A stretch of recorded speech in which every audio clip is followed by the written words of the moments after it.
Number पहला कह रहा है स्टूडेंट, देखिए बहुत ही ज़्यादा महत्वपूर्ण है। कह रहा है कि यंग इटली सोसाइटी का संस्थापक कौन था। चलिए बताइए कि यंग इटली सोसाइटी का संस्थापक कौन था। गैरिबाल्डी, कि बिस्मार्क, कि काबूर, कि मेजनी। बताइए इन चारों ऑप्शन में से कौन सा ऑप्शन सही होगा। बहुत ही ज़्यादा महत्वपूर्ण प्रश्न है, ठीक है। सबका आंसर आना चाहिए। इतना आप लोगों ने पढ़ लिया है, मतलब इतना आप लोगों के दिमाग में क्वेश्चन चल रहा है कि इसका आंसर आप गलत दे ही नहीं सकते हैं, ठीक है। अब बोर्ड एग्जाम में बैठेंगे, इतना प्रैक्टिस में करा दूंगा आप लोगों का, जब बोर्ड एग्जाम में बैठेंगे तो सारे क्वेश्चन को खाली सॉल्व करते फिरेंगे, ठीक है। तो चलिए बताइए कि यंग इटली सोसाइटी का संस्थापक कौन था। Garibaldi, Bismarck, काबूर, Mazzini. चलिए आई होप, हमको लगता है कि इतना आप तेज हैं, आप लोग खुद आंसर दे दिए होंगे, मुझे बस बताने की जरूरत है कि इसका सही आंसर क्या होगा। मैच करा लीजिएगा, ठीक है। तो यंग इटली सोसाइटी का संस्थापक कौन था। मेजनी था। बात खत्म। सभी लोगों का आंसर डी आया होगा, मुझे आई होप, मुझे आशा करता हूँ सभी लोगों ने ऑप्शन डी ही दिया होगा इस क्वेश्चन का आंसर, ठीक है। चलिए यहाँ पे क्वेश्चन नंबर पहला पूर्ण रूप से खत्म होता हुआ, और इसी के साथ हम बढ़ेंगे अगले क्वेश्चन की ओर, और क्वेश्चन नंबर दूसरे की ओर। स्टूडेंट देखिए क्वेश्चन नंबर दूसरा क्या बोल रहा है, बहुत ही ज़्यादा महत्वपूर्ण है क्वेश्चन नंबर दूसरा। देखिए कह रहा है कि 1848 की फ्रांसीसी राज्य क्रांति के फलस्वरूप निरंकुश राजतंत्र की स्थापना हुई, कि सीमित राजतंत्र की स्थापना हुई, कि सैन्य शासन की स्थापना हुई, कि गणतंत्र की स्थापना हुई। बताइए जब 1848 की फ्रांसीसी राज्य की क्रांति हुई तो उसके बाद किसकी स्थापना हुई। स्टूडेंट बताइए इन चारों ऑप्शन में से कौन सा ऑप्शन सही होगा। क्वेश्चन नंबर दूसरे के लिए बहुत ही ज़्यादा महत्वपूर्ण प्रश्न है। फटाफट इसका आंसर बताइए कि क्या होगा इसका सही आंसर स्टूडेंट, ठीक है। चलिए बताइए क्या होगा इसका सही आंसर। बहुत ही ज़्यादा महत्वपूर्ण प्रश्न है। बताइए 1848 के फ्रांसीसी राज्य क्रांति के फलस्वरूप किसका स्थापना हुआ। तो चलिए हमको लगता है सभी लोगों ने अपना आंसर बता दिया है। मैं इसका सही आंसर अब बताने वाला हूँ। मैच करा लीजिए मेरे आंसर से कि आपका सही है या गलत है, ठीक है। गलत होगा तो याद कर लीजिएगा, ठीक है। काउंट करते रहिए कितना सही है कितना गलत, लास्ट में आपको बताना है। तो चलिए मैं इसका आंसर बता देता हूँ। कह रहा है कि 1848 के फ्रांसीसी राज्य क्रांति के फलस्वरूप क्या हुआ, तो गणतंत्र की स्थापना हुई। किसकी, गणतंत्र की। ऑप्शन डी इस क्वेश्चन का क्या हो जाएगा, सही आंसर हो जाएगा। आई होप आपने भी क्वेश्चन नंबर दूसरे का आंसर डी ही दिया होगा। चलिए क्वेश्चन नंबर दूसरा भी क्लियर होता हुआ तो हम बढ़ेंगे अगले क्वेश्चन की ओर, क्वेश्चन नंबर तीसरे की ओर। क्वेश्चन नंबर तीसरा देखिए कितना प्यारा सा प्रश्न है। क्वेश्चन नंबर तीसरा कह रहा है कि हम भारत के लिए डोमेनियन स्टेटस का ऐलान किसके द्वारा किया गया। भारत के लिए डोमेनियन स्टेटस का ऐलान किसके द्वारा किया गया। लॉर्ड लिंटन द्वारा, कि लॉर्ड इरविन द्वारा, कि लॉर्ड कर्जन द्वारा, ठीक है, कि लॉर्ड रिपन द्वारा। बताइए इन चारों ऑप्शन में से कौन सा ऑप्शन सही होगा। बहुत ही ज़्यादा महत्वपूर्ण प्रश्न यह है।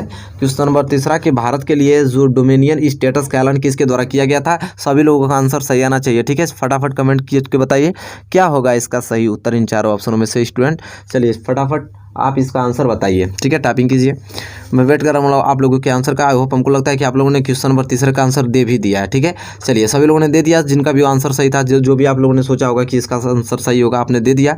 मैं जा रहा हूँ इसका सही आंसर बताने के लिए। मैच करा लीजिए। कह रहा है कि भारत के लिए डोमेनियन स्टेटस का ऐलान किसके द्वारा किया गया। स्टूडेंट तो मैं बता दूँ लॉर्ड इरविन द्वारा, ठीक है। लॉर्ड इरविन द्वारा। जितने लोगों ने ऑप्शन बी किया है टाइप, उन सभी लोगों का आंसर सही है, ठीक है, बिल्कुल सही है। ऑप्शन 20 क्वेश्चन का सही आंसर होगा। जिनका गलत हो याद कर लें, ठीक है। चलिए क्वेश्चन नंबर तीसरा के लिए क्वेश्चन नंबर चौथे की ओर बढ़ चलते हैं। चलिए देखिए क्वेश्चन नंबर चौथा क्या बोल रहा है। क्वेश्चन नंबर चौथा स्टूडेंट यह कह रहा है कि ज़मीन को उपजाऊ बनाकर गेहूं व कपास की खेती हेतु कैनाल कॉलोनी कहाँ बसाई गई। देखिए बहुत ही कितना महत्वपूर्ण प्रश्न है कि ज़मीन को उपजाऊ बनाकर गेहूं व कपास की खेती हेतु कैनाल कॉलोनी कहाँ बसाई गई। बताइए गुजरात में, कि उत्तर प्रदेश में, कि पंजाब में, कि उड़ीसा में। बताइए इन चार ऑप्शन में से कौन सा ऑप्शन सही होगा। बहुत ही ज़्यादा महत्वपूर्ण प्रश्न है कि ज़मीन को उपजाऊ बनाकर गेहूं व कपास की खेती हेतु कैनाल कॉलोनी कहाँ बसाई गई, ठीक है। बताइए फटाफट कमेंट करके बताइए। बहुत ही महत्वपूर्ण प्रश्न है। वेट कर रहा हूँ आपके आंसरों का। फटाफट आंसर बताइए क्या होगा इसका सही आंसर स्टूडेंट क्वेश्चन नंबर 4 के लिए, ठीक है। चलिए बताइए क्वेश्चन नंबर 4 का सही आंसर क्या होगा। आई होप, हमको लगता है कि सभी लोगों ने अपना उत्तर दे रहे हैं। कुछ लोगों ने अभी नहीं दिया, वो भी दे दें ताकि सबका क्लियर हो सके, ठीक है, ताकि मैं आंसर बताऊं तो आप लोग मैच करा सकें। चलिए फटाफट आंसर बताएं। हमको लगता है कि जितने लोग हैं आप देख रहे हैं सभी लोगों ने अपना सही उत्तर बता दिया है। मैं जा रहा हूँ इसका सही उत्तर बताने के लिए। मेरे उत्तर से मिला लीजिए आप लोग इसका सही आंसर क्या होगा। कह रहा है कि ज़मीन को उपजाऊ बनाकर गेहूँ और कपास की खेती है तो कैनाल कॉलोनी कहाँ बसाई गई, तो पंजाब में। कहाँ, पंजाब में। ऑप्शन सी इस क्वेश्चन का क्या होगा सही आंसर। जितने लोगों ने ऑप्शन सी दिया है सभी लोगों का आंसर सही है, बिल्कुल, ठीक है। चलिए क्वेश्चन नंबर 4 क्लियर होता हुआ ना, क्वेश्चन नंबर 5 की ओर बढ़ चलते हैं। और क्वेश्चन नंबर 5 देखिए कितना मोस्ट इंपोर्टेंट प्रश्न है। क्वेश्चन नंबर 5 यह कह रहा है कि अनुबंध व्यवस्था को और किस नाम से जाना जाता है। देखिए कितना प्यारा प्रश्न है कि अनुबंध व्यवस्था को और किस नाम से जाना जाता है। चलिए स्टूडेंट बताइए कि अनुबंध व्यवस्था को और किस नाम से जाना जाता है? आपसी समझौता की, गुलाम प्रथा की, सशर्त व्यवस्था की, नई दास प्रथा। बताइए इन चारों ऑप्शन में से कौन सा ऑप्शन सही होगा। ठीक है, फटाफट कमेंट करके बताइए क्या होगा इसका सही आंसर। तो चलिए मैं इसका सही आंसर बता देता हूँ, आप लोगों ने दे दिया इसका सही आंसर। तो इसका जो सही आंसर होगा क्वेश्चन नंबर 4 और क्वेश्चन नंबर 5 का स्टूडेंट कि अनुबंध व्यवस्था और किस नाम से जाना जाता है? आपसी समझौता, गुलाम प्रथा, सशर्त प्रथा कि नई दास प्रथा। इतना टाइमिंग आप लोगों के लिए बहुत ज़्यादा है, आप लोगों ने कमेंट भी कर दिया होगा। चलिए मैं इसका सही आंसर बता देता हूँ कि अनुबंध व्यवस्था को और किस नाम से जाना जाता है? तो नई दास प्रथा नाम से। ठीक है, नई दास प्रथा ऑप्शन डी इस क्वेश्चन का क्या हो जाएगा? सही आंसर हो जाएगा। आई होप आपने भी ऑप्शन डी ही दिया होगा। जितने लोगों ने ऑप्शन डी दिया है उन सभी लोगों का आंसर बिल्कुल सही है। क्वेश्चन नंबर 5 यहाँ पे कंप्लीट होता हुआ स्टूडेंट, और हम बढ़ेंगे अगले क्वेश्चन की ओर, क्वेश्चन नंबर 6 की ओर। और देखिए कितना प्यारा प्रश्न आ गया क्वेश्चन नंबर 6 आपकी स्क्रीन पे, बहुत ही ज़्यादा महत्वपूर्ण। एक बार पढ़ तो लीजिए कि भारत में कितने प्रतिशत स्तनधारियों के लुप्त होने का खतरा है? बताइए हमारे भारत में कितने प्रतिशत स्तनधारियों के लुप्त होने का खतरा है? 10%, 20%, 30% कि 40%? जल्दी से कमेंट करके बताइए इन चार ऑप्शन में से कौन सा ऑप्शन सही होगा स्टूडेंट क्वेश्चन नंबर 6 के लिए। तो फटाफट कमेंट कीजिए, मैं वेट कर रहा हूँ आपके कमेंट का। जल्दी से बताइए रिप्लाई करके कि कौन सा ऑप्शन सही होगा क्वेश्चन नंबर 6 के लिए, कि भारत में कितने प्रतिशत स्तनधारियों के लुप्त होने का खतरा है। तो चलिए मैं आंसर बता देता हूँ कि सही आंसर क्या होगा कि भारत में कितने प्रतिशत स्तनधारियों के लुप्त होने का खतरा है? तो 20%। ऑप्शन 20 क्वेश्चन का क्या हो जाएगा? सही आंसर। जितने लोगों ने ऑप्शन बी दिया है समझ लीजिए कि सभी लोगों का आंसर बिल्कुल करेक्ट है स्टूडेंट। हम बढ़ेंगे अगले क्वेश्चन की ओर, आप तैयार रहिए अगले क्वेश्चन के लिए। धमाकेदार क्वेश्चन है और अगला क्वेश्चन कह रहा है कि सलाल बांध किस नदी पर बना है? चलिए फटाफट आंसर बताइए कि सलाल बांध किस नदी पर बना है? महामन नदी की, कि चिनाब नदी की, सतलुज नदी की, कृष्णा। ठीक है, चलिए बताइए, वेरी वेरी मोस्ट इंपॉर्टेंट है। ठीक है, बताइए कि इन चारों ऑप्शन में से कौन सा ऑप्शन सही है कि सलाल बांध किस नदी पर बना है? बहुत ही ज़्यादा महत्वपूर्ण प्रश्न है। चलिए बताइए कि इसका उत्तर क्या होगा। ठीक है, महामन नदी पे कि चिनाब की, सतलुज की, कृष्णा नदी पे। ठीक है, तो बताइए इन चारों ऑप्शन में से कौन सा ऑप्शन सही है? Very very most important question number 7। चलिए मैं इसका सही आंसर आप लोगों को बता देता हूँ, क्योंकि आपने खुद ही अपना सही आंसर बता दिया है आगे से ही। ठीक है, चलिए बता देता हूँ कि सलाल बांध किस नदी पे है? तो चिनाब नदी पे। ठीक है, जितने लोगों का ऑप्शन बी सही है उनका सही बिल्कुल है। ठीक है, जितने लोग ऑप्शन बी मारे हैं इस क्वेश्चन का आंसर बिल्कुल सही मारे हैं। ठीक है, चलिए आई होप आपने भी क्वेश्चन नंबर 7 का बी ही मारे होंगे, मुझे कंफर्म मालूम है, क्योंकि आपने एक भी क्वेश्चन छोड़ने वाले कहाँ हैं भाई, आप तो पढ़ रहे हैं। ठीक है, चलिए question number 7 clear. Question number 8 की ओर बढ़ चलते हैं। चलिए स्टूडेंट देखिए क्वेश्चन नंबर 8 आपकी स्क्रीन पे आ गया। आप क्वेश्चन नंबर 8 क्या कह रहा है, जो कि बहुत ही ज़्यादा महत्वपूर्ण प्रश्न है। अब क्वेश्चन नंबर 8 ये कह रहा है स्टूडेंट कि निम्नलिखित में से कौन सी एक रेशेदार फसल है? चलिए बता दीजिए आंसर फटाफट बताइए कि निम्नलिखित में से कौन सी एक रेशेदार फसल है? जूट की, कॉफ़ी की, जौ की, रबर। बताइए इन चारों ऑप्शन में से कौन सा ऑप्शन सही होगा कि आप क्वेश्चन नंबर 8 के लिए, कि इसमें से हमसे बताना क्या है? निम्नलिखित में से कौन सी एक रेशेदार फसल है? रेशेदार फसल आप तो तुरंत बता देना चाहिए आपको, जूट, कॉफ़ी, जौ, रबर। बताइए इन चार ऑप्शन में से कौन सबसे ज़्यादा रेशेदार फसल है? चलिए फटाफट कमेंट कीजिए, मैं आपके कमेंट का ही इंतजार कर रहा हूँ कि कब आप सही आंसर बताएंगे, और बिल्कुल सही आंसर बता रहे हैं आप लोग। क्वेश्चन नंबर 8वें का जो सही आंसर होगा मैं बता देता हूँ। कह रहा है कि इन चार ऑप्शन से बताना है कि रेशेदार फसल, तो जूट ही तो रेशेदार फसल होती है। ऑप्शन ए इस क्वेश्चन का सही आंसर है। आप लोग तो आगे सही कर चुके हैं मुझे मालूम है। चलिए क्वेश्चन नंबर 8वां क्लियर ना। जितने लोग अगर गलत हो रहा है तो याद कर लीजिए, क्योंकि समय अब नहीं है ना आपके पास, बिल्कुल समय नहीं है, एक मंथ बस बचा है आपके एग्जाम के लिए, तो अच्छे से तैयारी कीजिए। चलिए क्वेश्चन नंबर 9 के ऊपर चलते हैं। क्वेश्चन नंबर 9 देखिए क्या है।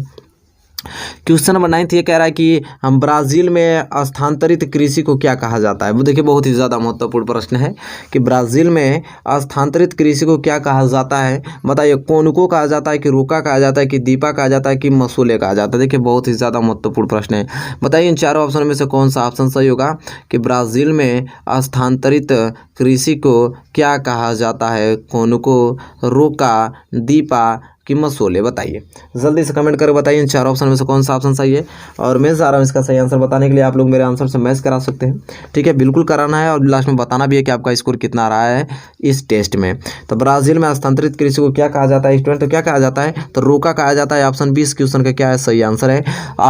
ऑप्शन बी क्या है क्वेश्चन नंबर 9 के लिए? कंफर्टेबल, मतलब बिल्कुल सही आंसर है। आप लोग भी तो ऑप्शन बी ही मारे हैं। चलिए याद कर लीजिए इस प्रश्न को, जो लोग को नहीं याद है तो। चलिए क्वेश्चन नंबर 9 क्लियर ना। क्वेश्चन नंबर 10 बताइए, तो जल्दी से आंसर बताइए क्वेश्चन नंबर 10 का क्या होगा। क्वेश्चन नंबर 10 क्या रहा स्टूडेंट? यह कि निम्न में से कौन से दो दूरस्थ स्थित स्थान पूर्वी पश्चिम गलियारे से जुड़े हैं? चलिए पश्चिम गलियारे से जुड़े हैं, बताइए क्या होगा सही आंसर। कि निम्न में से कौन से दो दूरस्थ स्थित स्थान पूर्वी पश्चिम गलियारे से जुड़े हैं। मुंबई तथा नागपुर की सिलचर तथा पोरबंदर की मुंबई और कोलकाता की नागपुर तथा सिलीगुड़ी। बताइए बहुत ही ज़्यादा मोस्ट इंपोर्टेंट क्वेश्चन नंबर 10, इसका सभी लोगों का सही आंसर आना चाहिए। बहुत ही ज़्यादा बेहतरीन क्वेश्चन है क्वेश्चन नंबर 10, ध्यान से पढ़िए। कह रहा है कि निम्न में से कौन से दो दूरस्थ स्थित स्थान पूर्वी पश्चिम गलियारे से जुड़े हैं। तो बताइए इन चार ऑप्शन में से कौन सा ऑप्शन सही होगा। जल्दी जल्दी कमेंट करके बताइए, मैं वेट कर रहा हूँ आपके आंसर का कि क्या होगा सही आंसर इसका। और जल्दी से कमेंट करके बताइए आप लोग, फास्ट रिप्लाई कीजिए कि क्या होगा सही आंसर। तो हमको तो लगता है कि सभी लोगों ने अपना सही उत्तर देने के लिए तैयार हो गए या दे भी रहे हैं। हमको लगता है कि सभी लोगों ने दे दिया। ठीक है, अब मैं जा रहा हूँ इसका सही आंसर आप लोगों को बताने के लिए कि निम्न में से कौन से दो दूरस्थ स्थित स्थान पूर्वी पश्चिम गलियारे से जुड़े हैं। तो सिलचर तथा पोरबंदर, ये जो हैं दो दूरस्थ स्थित स्थान पूर्वी तथा पश्चिम गलियारे से क्या हुए हैं, जुड़े हुए हैं। और क्वेश्चन नंबर 10 के लिए ऑप्शन 20 क्या हो जाएगा, सही आंसर हो जाएगा। आई होप ये क्वेश्चन क्लियर हो गया होगा अच्छी तरीके से। ठीक है, चलिए इसी के साथ हम बढ़ेंगे अगले क्वेश्चन की ओर। क्वेश्चन नंबर 11 की ओर। स्टूडेंट क्वेश्चन नंबर 11 बहुत ही प्यारा प्रश्न है। क्वेश्चन नंबर 11 ये कह रहा है कि निम्न में से कौन सा राज्य हजीरा विजयपुर जगदीशपुर पाइपलाइन से नहीं जुड़ा है। देखिए बहुत ही ज़्यादा महत्वपूर्ण कह रहा है कि चार ऑप्शन में से बताइए कौन सा ऑप्शन सही होगा। वो कौन सा ऐसा राज्य है जो हजीरा विजयपुर जगदीशपुर पाइपलाइन से नहीं जुड़ा है। मध्य प्रदेश, महाराष्ट्र, गुजरात, उत्तर प्रदेश। बताइए इन चार ऑप्शन में से कौन सा ऑप्शन क्या होगा सही आंसर होगा। इन चार ऑप्शन में से बताइए क्या होगा इसका सही आंसर। कौन सा राज्य ऐसा है जो हजीरा विजयपुर जगदीशपुर पाइपलाइन से नहीं जुड़ा है। ठीक है, बताइए स्टूडेंट क्या होगा इसका सही आंसर। ठीक है, जल्दी से कमेंट करके बताइए, मैं इसका सही आंसर आप लोगों को बताने वाला हूं क्योंकि आपने सही आंसर इसका दे दिया है। तो चलिए मैं इसका सही आंसर बता रहा हूं, आप लोग मैच करा लीजिए। तो कौन सा ऐसा राज्य है जो हजीरा विजयपुर जगदीशपुर पाइपलाइन से नहीं जुड़ा है। तो महाराष्ट्र है। कौन है, महाराष्ट्र। ठीक है, ऑप्शन 20 क्वेश्चन का क्या हो जाएगा सही आंसर। ठीक है, चलिए क्वेश्चन नंबर यहाँ पे 11 भी क्लियर होता है अच्छे तरीके से। और हम बढ़ेंगे अगले क्वेश्चन की ओर, क्वेश्चन नंबर 12 की ओर। देखिए स्टूडेंट क्वेश्चन नंबर 12 स्टूडेंट ये कह रहा है क्वेश्चन 12 कि इनमें से कौन सा पतन पूर्वी तट पर स्थित है। इनमें से कौन सा पतन पूर्वी तट पर स्थित है जो अंतः स्थलीय तथा अधिकतम गहराई का पतन है तथा पूर्ण सुरक्षित है। देखिए बहुत प्यारा प्रश्न है, एक बार प्रश्न को ध्यान से पढ़ते हैं, सुनिए ध्यान से। इनमें से कौन सा पतन पूर्वी तट पर स्थित है जो अंतः स्थलीय तथा अधिकतम गहराई का पतन है तथा पूर्ण सुरक्षित है। चेन्नई, पारादीप, तुतिकोरिन कि विशाखापट्टनम। बताइए इन चार ऑप्शन में से कौन सा ऑप्शन सही होगा। Very very most important question है, इसका आंसर आप लोग सोच समझ के दीजिएगा क्योंकि बहुत अलग ढंग से क्वेश्चन पूछा गया है तो आपको ध्यानपूर्वक देना है। ठीक है, इन चार ऑप्शन में से कौन सा ऑप्शन सही होगा। ठीक है, जल्दी कमेंट करके बताइए, मैं वेट कर रहा हूँ आप लोगों के कमेंट का। तो चलिए आपने कमेंट करके बता भी दिया होगा और मैं जा रहा हूँ इसका सही आंसर बताने के लिए। मैच करा लीजिए मेरे आंसर से कि कह रहा है कि ध्यान से एक बार और पढ़ लेते हैं ताकि हम लोग को रिवीजन हो जाए कि इनमें से कौन सा पतन पूर्वी तट पर स्थित है जो अंतः स्थलीय तथा अधिकतम गहराई का पतन है तथा पूर्ण क्या है, सुरक्षित है स्टूडेंट। ठीक है, तो इसका सही आंसर क्या होगा, विशाखापट्टनम। ऑप्शन डी इस क्वेश्चन का क्या हो जाएगा सही आंसर। जितने लोगों ने अगर ऑप्शन डी दिए होंगे बिल्कुल उनका सही आंसर है, कोई दिक्कत नहीं है। ठीक है, चलिए आगे बढ़ेंगे अगले क्वेश्चन की ओर, क्वेश्चन नंबर 13 की ओर। क्वेश्चन नंबर 13 देखिए क्या बोल रहा है कि श्रीलंका ने 1956 में किस भाषा को कानून बनाकर एकमात्र राजभाषा घोषित कर दिया। श्रीलंका ने सन कितने में 1956 में किस भाषा को कानून बनाकर एकमात्र राजभाषा घोषित कर दिया। सिंगली कि तमिल कि बंगाली कि पंजाबी। बताइए किस भाषा का प्रयोग करके 1956 में उसे क्या राजभाषा घोषित कर लिया श्रीलंका ने। बताइए इन चारों ऑप्शन में से कौन सा ऑप्शन सही होगा। Very very most important question है, तो इसका सही आंसर आप लोगों से उम्मीद रखता हूँ कि सभी लोगों ने इसका सही आंसर देंगे। तो चलिए कमेंट करके बताइए क्या होगा इसका सही आंसर। ठीक है, बताइए श्रीलंका ने 1956 में किस भाषा को कानून बनाकर एकमात्र राजभाषा घोषित कर दिया। तो मैं इसका सही आंसर बताने वाला हूं क्योंकि आपने अपना सही आंसर तो बता ही दिया है। तो कौन सा भाषा था, तो सिंगली भाषा था। ऑप्शन इस क्वेश्चन का क्या हो जाएगा सही आंसर। सिंगली को ही श्रीलंका ने 1956 में क्या किया, इसको एकमात्र राजभाषा घोषित कर दिया। ठीक है, चलिए कानून बनाकर। तो ये क्वेश्चन नंबर 13 क्लियर होता हुआ क्वेश्चन नंबर 14 की ओर बढ़ चलते हैं। क्वेश्चन नंबर 14 देखिए कितना महत्वपूर्ण प्रश्न है। और क्वेश्चन नंबर 14 ये कह रहा है कि देश की अखंडता तथा एकता के लिए क्या आवश्यक है। हमारे देश की अखंडता तथा एकता के लिए क्या आवश्यक है। सत्ता की साझेदारी, कि सत्ता का विभाजन, कि राजतंत्र, की इनमें से कोई नहीं। बताइए इन चारों ऑप्शन में से कौन सा ऑप्शन सही होगा कि देश की अखंडता तथा एकता के लिए क्या आवश्यक है। ठीक है, बताइए क्वेश्चन नंबर 14 का सही आंसर क्या होगा। Very very most most important है। तो इसका सही आंसर उम्मीद करता हूँ सभी लोग इसका सही आंसर देंगे। तो बताइए क्या होगा इसका सही आंसर, और जल्दी से कमेंट कीजिए। आप कमेंट का मैं इंतज़ार कर रहा हूं आप लोगों का कि आप लोग जब कब सही आंसर बताएं इसका। चलिए मैं उत्तर इसका बता देता हूं, क्योंकि आप लोगों ने सही उत्तर इसका दे दिया है। इसका सही उत्तर क्या होगा कि देश की अखंडता तथा एकता के लिए क्या आवश्यक है स्टूडेंट, ठीक है। तो क्या है, तो सत्ता की साझेदारी। ऑप्शन ए इस क्वेश्चन के क्या हो जाएगा सही आंसर। जितने लोगों ने ऑप्शन ए दिया होगा बिल्कुल उनका सही उत्तर है स्टूडेंट, ठीक है। चलिए इसी के साथ हम बढ़ेंगे क्वेश्चन नंबर 15 की ओर, और क्वेश्चन नंबर 15 जो है आज का लास्ट क्वेश्चन है। चलिए क्वेश्चन नंबर 15 आज का लास्ट क्वेश्चन है, देख लीजिए इसका उत्तर सभी लोगों से उम्मीद करता हूँ सही देंगे कि महिलाओं की समाज में बराबरी की मांग के आंदोलन को क्या कहा जाता है। महिलाओं की समाज में बराबरी की मांग के आंदोलन को क्या कहा जाता है। महिला मुक्ति आंदोलन, कि नारीवादी आंदोलन, कि स्त्री शक्ति, कि इनमें से कोई नहीं। बताइए इन चारों ऑप्शन में से कौन सा ऑप्शन सही होगा। जल्दी से कमेंट करके बताइए कि क्या होगा इसका सही उत्तर। और सभी लोग, ये लास्ट प्रश्न है तो सभी लोग इसका सही उत्तर देंगे स्टूडेंट, सभी लोग, ठीक है। तो चलिए बताइए कि महिलाओं की समाज में जो बराबरी की मांग है अगर उनके आंदोलन को क्या कहा जाता है, ठीक है। तो चलिए आपने, हमको लगता है सही उत्तर आपने बता दिया है कि कौन सा इसका सही उत्तर होगा, और मैं जा रहा हूँ इसका सही उत्तर बताने के लिए। आप लोग मेरे उत्तर से मैच कराइए कि महिलाओं की समाज में बराबरी की मांग के आंदोलन को क्या कहा जाता है। तो नारीवादी आंदोलन कहा जाता है। ऑप्शन बी इस क्वेश्चन का क्या हो जाएगा सही आंसर होगा। तो जितने लोगों ने ऑप्शन बी दिया होगा बिल्कुल सही उनका उत्तर होगा, ठीक है। तो देखिए स्टूडेंट यहाँ पे मैंने मोस्ट इंपोर्टेंट 15 क्वेश्चन डिस्कस कर दिया, ठीक है। अब बताइए इस टेस्ट में मैंने टोटल 15 क्वेश्चन डिस्कस किया। बताइए कि 15 में से आपको कितना सही है और कितना गलत है। तो जल्दी से कमेंट करके बताइए कि कितना सही है कितना गलत है, ताकि मैं जान सकूँ कि हाँ आपकी तैयारी कैसी चल रही है स्टूडेंट, ठीक है। उम्मीद करता हूँ बहुत अच्छी चल रही होगी आपकी तैयारी, ठीक है। तो इसको जरूर स्कोर अपना बताइए, अपना स्कोर जरूर बताइए कि कितना आपका स्कोर हुआ है, ठीक है। अगर वीडियो पसंद आई स्टूडेंट तो लाइक कर दीजिए, और चैनल पर नहीं तो चैनल को सब्सक्राइब कर लीजिए। इस वीडियो को शेयर कीजिए ताकि सबके पास जाए तो सभी लोग अपना आकलन कर सकें उनकी तैयारी कैसी चल रही है, ठीक है, सब लोग जान सकें। तो इस वीडियो को शेयर कर दीजिए। तब तक के लिए दोस्तों धन्यवाद। आपसे मिलेंगे नेक्स्ट वीडियो में। आप निरंतर हमारे चैनल से तैयारी करते रहिए, कोई दिक्कत नहीं है, बहुत अच्छे से तैयारी कराई जा रही है, ठीक है। तो चैनल की प्लेलिस्ट पे चलिए, वहाँ से जो भी सब्जेक्ट का इंपॉर्टेंट क्वेश्चन पढ़ना चाहते हैं जाके पढ़ सकते हैं। मैंने सब कुछ बना रखा है आगे से ही।